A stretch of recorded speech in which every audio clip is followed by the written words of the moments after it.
pessoal, sejam todos muito bem-vindos a mais um dia de campo da cultura da cana-de-açúcar. Hoje apresentaremos algumas tecnologias envolvendo a cultura. Fiquem de olho, não percam! Então, boa tarde a todos, sejam bem-vindos ao dia de campo da cana-de-açúcar. A gente vai estar apresentando, então, sobre o assunto de uso de bactérias solubilizadoras de fosfato na cultura da cana-de-açúcar. O grupo é composto pelos acadêmicos Eduardo Nunes, Felipe Godoy, Jéssica Tagnoli, por mim, Maria Eduardo Sovski, pela Marina Esbardella e pelo Rogério Pan.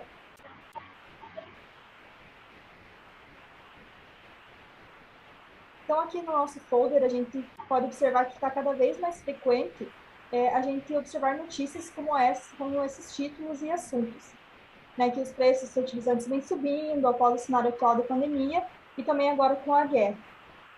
Além do aumento, então, também do preço, vem as incertezas do abastecimento global. Ultimamente, também, a gente vem ouvindo relatos de produtores onde houve um aumento no preço dos fertilizantes aproximadamente 100% de um dia para o outro, como no caso dos adubos de NPK para o plantio, né, com formulação, por exemplo, de 4, 12, 8, o saco de 50 quilos está R$ 350, ou da formulação de 20, 05, 20, o saco também de 50 quilos, R$ 450. Então, diante dessa situação, a gente vê a necessidade de pensarmos em alternativas para mitigar, né, esses problemas. Aqui na cultura da cana, por exemplo, a gente faz a alternativa do uso de bactérias solubilizadoras de fosfato, que no caso é uma alternativa eficiente e sustentável para redução da dose de fosfato recomendada, além de estar influenciando positivamente em vários aspectos qualitativos da cana-de-açúcar. Outra problemática é que, graças ao nosso clima, os nossos solos eles são muito de ferro e alumínio. É um solo ácido e de baixa fertilidade. Cerca de 70% dos solos, né, brasileiros, eles são lacossolos, solos, que são solos muito profundos e de baixa fertilidade, e os neossolos, que são solos muito rasos e bem pedregosos. Então, o fósforo ele vai ter em três frações, que vai ser na solução do solo, lábio e não lábio, e graças a esses óxidos de ferro e alumínio, eles absorvem o fósforo altamente, ou seja, por mais que tenha fósforo ali, ele não está disponível para as plantas. Outra coisa, o fenômeno, então, é chamado de fixação do fósforo no solo. Uma curiosidade, se todo o fósforo que é adubado às culturas, ele fosse disponibilizado para as plantas, esse fósforo que está acumulado, seria possível, então, manter uma produção agrícola de até 100 anos. Isso porque o fósforo que é colocado nesse solo, ele não tem uma eficiência, ele não é absorvido com eficiência pela planta, somente cerca de 20% é absorvido.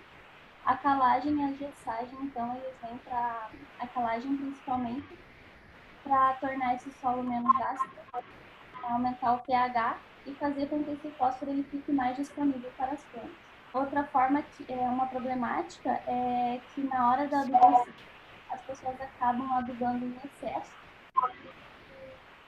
Esse excesso ele é ruim porque ele vai tornar esse fósforo ainda mais indisponível.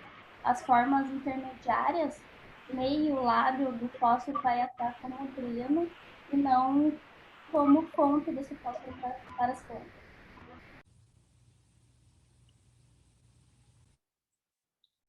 Bom, falando um pouco então sobre a importância do fósforo para a cana, o fósforo ele é um nutriente fundamental para processos como a fotossíntese e respiração, formação de proteínas, divisão celular, ele estimula o crescimento e estimula a formação do sistema radicular, principalmente na fase inicial da brotação. O fósforo ele vai estar contribuindo então na qualidade da cana dentro dos processos industriais, sendo que a cana com bons níveis de fósforo, ela dentro do processamento, ela vai requerer menores adições de ácido fosfórico para a etapa de clarificação. E em relação à falta do fósforo na cana, isso vai fazer com que os processos industriais eles sejam atrapalhados em relação principalmente ao processo de decantação das impurezas na hora da produção do açúcar.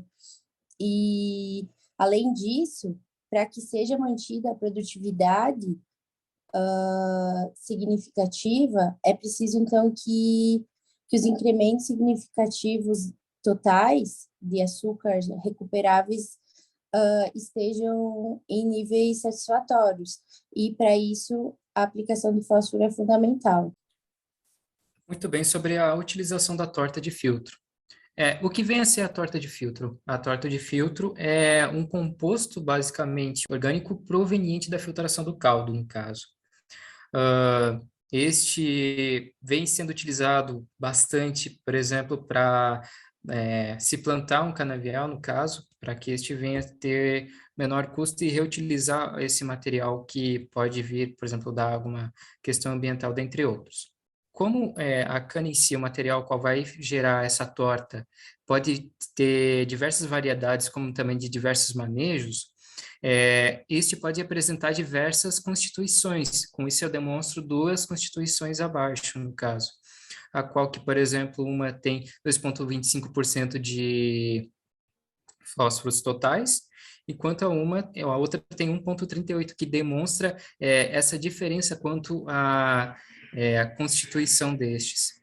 Vale a pena ressaltar também que a torta de filtro, como ela é rica em potássio e a gente em fósforo, em conjunto com outros manejos, como por exemplo a vinhaça, este vem a substituir a adubo químico e, por exemplo, diminuir conforme levantamentos, cerca de 60 dólares por hectare, no caso. Isso nos anos de 2011 e 2010. Também, quanto à forma de pode ser aplicada, pode ser via pré-plantio, no sulco, ou nas entrelinhas, ou mesmo sendo revolvida, no caso.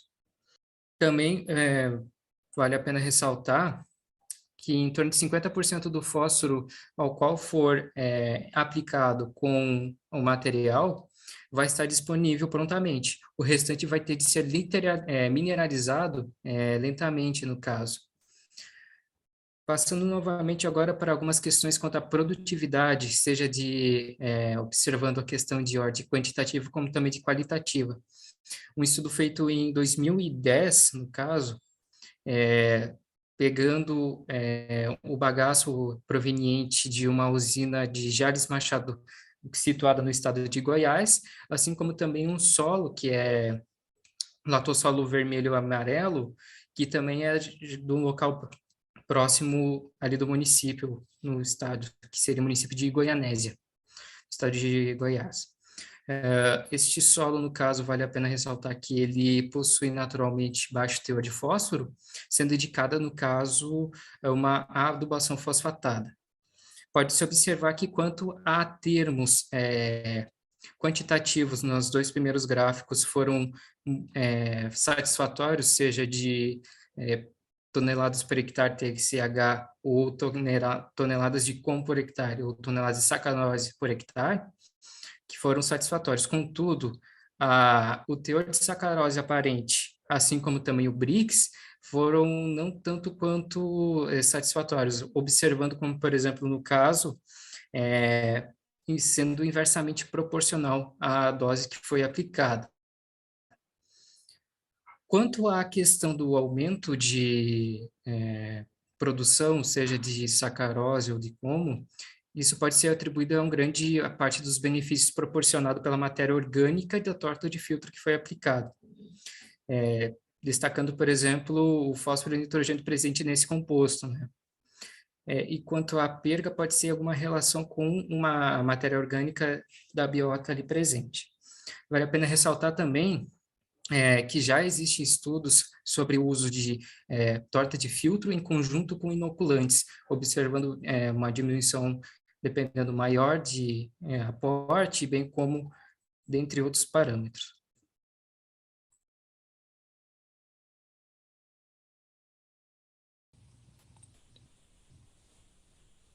Bom, então, conforme a Jéssica já havia citado anteriormente, na verdade não falta fósforo em nossos solos aqui brasileiros. Segundo a Embrapa, cerca de 3% do solo 3% do volume do solo é fósforo. Só que o grande problema disso é que 88% deste fósforo encontra-se na forma orgânica, ou seja, ele não é possível a absorção da planta na forma orgânica, né? Ele tem que ser convertido para a forma inorgânica. E diante então desse cenário é que surgem os micro-organismos solubilizadores de fósforo.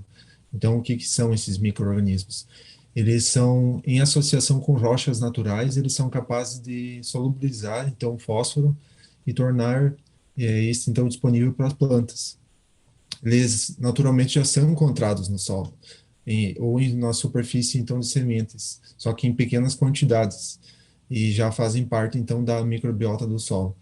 Só que, entretanto, para que eles tenham um efeito, então, nas culturas agrícolas, eles precisam ser aplicados pelo produtor no solo, ou seja, fazer a inoculação desses micro-organismos no solo ou em sementes, para aumentar, então, dessa forma, a população e a eficiência dele perante a cultura. Então, a solubilização do fósforo por esses micro-organismos ele ocorre principalmente, então, por duas formas de ação, dois mecanismos de ação. O primeiro deles, então, é conhecido como a mineralização. Nesse caso, então, o fósforo ele é liberado de forma imediata no solo por uma atividade enzimática das enzimas fosfatases. Essas enzimas fosfatases, elas acabam hidrolisando, então, o fósforo orgânico. E a segunda forma, então, de liberação de fósforo no solo ocorre então através da produção de ácidos inorgânicos, orgânicos e também pela diminuição do valor do pH no solo pelas bactérias e fungos, que elas acabam então auxiliando então na solubilização do fosfato. As bactérias, os gêneros de bactérias mais comuns utilizados em produtos comerciais que são solubilizadores de fósforo são as bactérias do gênero Bacillus e as Pseudomonas.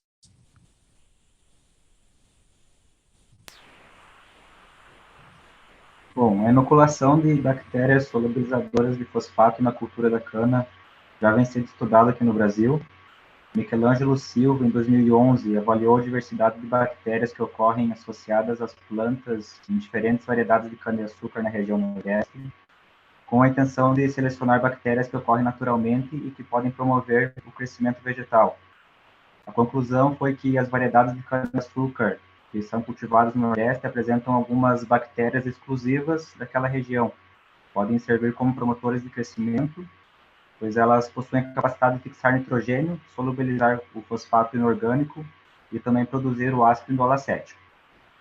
Outro autor, no caso a Elaine Labanca, em 2019, ela avaliou o impacto de bactérias promotoras de crescimento na cana-de-açúcar em solo com excesso de alumínio, baixo pH e também baixos teores de fósforo. A conclusão dela é que as bactérias promotoras de crescimento, elas facilitam a adaptação de plantas em locais com alta concentração de alumínio no solo. E, além disso, o tratamento bacteriano de mudas ocasionou ganhos em crescimento que alcançaram 30% da parte aérea e 75% na raiz. Outra autora, a Poliana Rosa, em 2021, avaliou o efeito da inoculação com 3 bactérias promotoras de crescimento.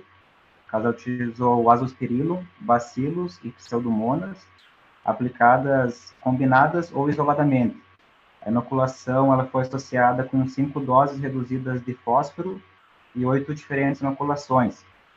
A conclusão desse autor é que a inoculação combinada de azospirillum brasiliense mais Bacillus subtilis, associada a dose de 45 kg por hectare de fósforo no suco de plantio, permite economizar até 75% da dose total recomendada de fósforo. Então, é uma dose bem inferior utilizada quando se faz associação com as bactérias. Já a Fernanda do Nascimento, em 2020, estudou a interação entre plantas de cana e bactérias de azotróficas, avaliando o comportamento das plantas quanto ao desenvolvimento radicular, o crescimento vegetal e também a absorção de nitrogênio e fósforo.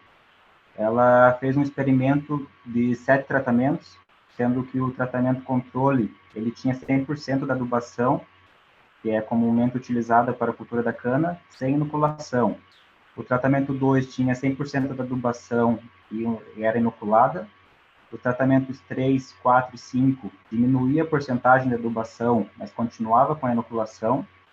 Tinha um tratamento, que é o tratamento 6, que ele era constituído de um composto, mais vinhaça, mais o inóculo, e o tratamento 7, ele era um composto mais a vinhaça. Ela testou também, então, 5 micro-organismos utilizados para inoculação. E a conclusão foi que o tratamento que recebeu o composto, mais a vinhaça, mais o inóculo, sem nenhuma adubação química, apresentou uma maior concentração de fósforo na profundidade de 0 a 20 centímetros e também na profundidade de 20 a 40 centímetros. E esse diferenciou-se estatisticamente do controle, o qual não foi inoculado e utilizou totalmente adubação química. Esse tratamento ele também teve uma maior produtividade, com quase 130 toneladas de cana por hectare, enquanto o controle teve aproximadamente 117 toneladas de cana por hectare. Então, a conclusão é que é possível produzir a cana-de-açúcar de primeiro porte, reduzindo a dose de fertilizante químico em até 30%, com a aplicação de bactérias promotoras de crescimento. E, além disso, a autora ela notou que é possível incrementar a fertilidade do solo e produtividade com a utilização de composto orgânico, juntamente com a aplicação dessas bactérias. Então, diante dessas informações, né, vem a questão de como será feita a aplicação dessas bactérias, né, desses tratamentos. Então, no caso da cana-planta, se faz a inoculação já no plantio via pulverização no suco. Já para a cana-soca, você faz a inoculação aos 113 dias após a colheita, na forma de jato dirigido na base da planta ou soqueira. E recomenda-se também fazer essas aplicações em períodos do dia onde tenha temperaturas mais amenas, para não haver comprometimento, né, dessas bactérias. Fica aqui nosso agradecimento pela presença de todos no nosso dia de campo.